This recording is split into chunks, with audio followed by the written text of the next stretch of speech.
thing that reminds me of, I always go back to when I listen to all this discussion about the Health Care Act and the tax and whatever. I mean, how the 50th anniversary of the Beatles coming out is coming up soon.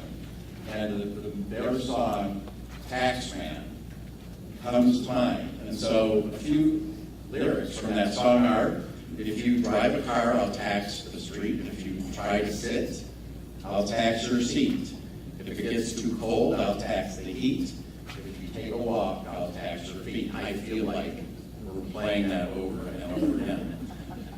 What I'm going to talk about today principally revolves around the individual mandate, which is effective in 2014, and then the business mandate to provide coverage for certain employers, large employers, as defined, and I'll talk about in detail. That is effective in 2015. And so let's get right into it. Every individual beginning in next year, 2014, is required to have health insurance coverage. If a person doesn't have health insurance coverage, then that person is subject to penalties. There's penalties that are started in 2014, they go up in 2015, go up again in 2016 and thereafter. And I'll explain how all of those penalties work. Now, there are some exceptions. The exceptions, those individuals that are not subject to that requirement are those that qualify for a religious exemption, those that are not U.S. citizens or foreign nationals and so forth, and those folks who are incarcerated. And so that's one of my planning suggestions. If you want to avoid this mandate, if you haven't already committed a crime, you might want to consider it. I already mentioned what minimum essential coverage, because the mandate is that an individual must carry or have coverage that provides minimum essential coverage. Connie mentioned what those items are. That minimum essential coverage can come from any one of these sources, from a variety of government plans that you see there, from an employer-sponsored plan, from a plan provided through a government exchange, a grandfathered plan, and any other plan, whatever that may be, that HHS or IRS does approve. Now, there are three options that an individual has relating to this. Number one, they could simply, when offered, take that offer from their employer. Secondly, they can buy insurance through the exchanges, these marketplaces, these public marketplaces that Connie has talked about. Or third, they could go without coverage altogether. And there is a consequence. I mentioned no coverage means that there will be a penalty. The Obama administration, I read recently, expects that it'll be somewhere in the 2% of the population that won't have coverage. I'm not so sure. Today, my receptionist, when I walked in the office, she asked me, Jim, I have a question for you. My son doesn't have health insurance. He's not independent under these provisions. What should he do? Like, that's a loaded question. What should he do? Each person is going to need to take ownership of this issue of whether or not they have coverage and the consequences of it. And I'm afraid that many people really don't understand what's in front of them. And really don't understand, I mean, it's not going to be necessarily handed to each and every one of us. Those of us that are covered under employer-sponsored plans, it's going to be a whole lot easier.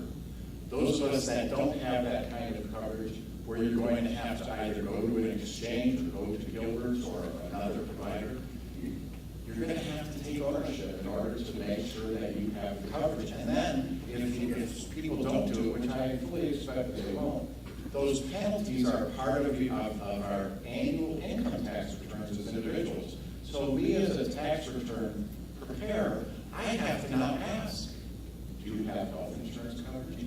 Am I going to be required to ask for proof as to whether or not they have coverage? These things are not really clear. So let's talk about the penalty. The penalty penalties if coverage is not maintained by an individual. As I mentioned, well, there's two levels or types of penalties, and of course, like anything else, that's a cost. It's the greater of. And let me step back a moment. We all know that the Supreme Court determined by a landslide 5-4 vote that Obamacare is constitutional. And the basis on which they decided that Judge Roberts, Chief Judge Justice Roberts, decided that Obamacare was constitutional was on the basis that the individual mandate, these penalties, are a tax. That they're a tax. Interestingly, when Obama was selling his health insurance plan, it was that this is not a tax. And so the Supreme Court, however, came to the conclusion that it is constitutional on that basis. But the taxes are the greater of a fixed amount or percentage of one's household income. And I'll define that in a minute. The fixed amount is, you see in 2014, is $95.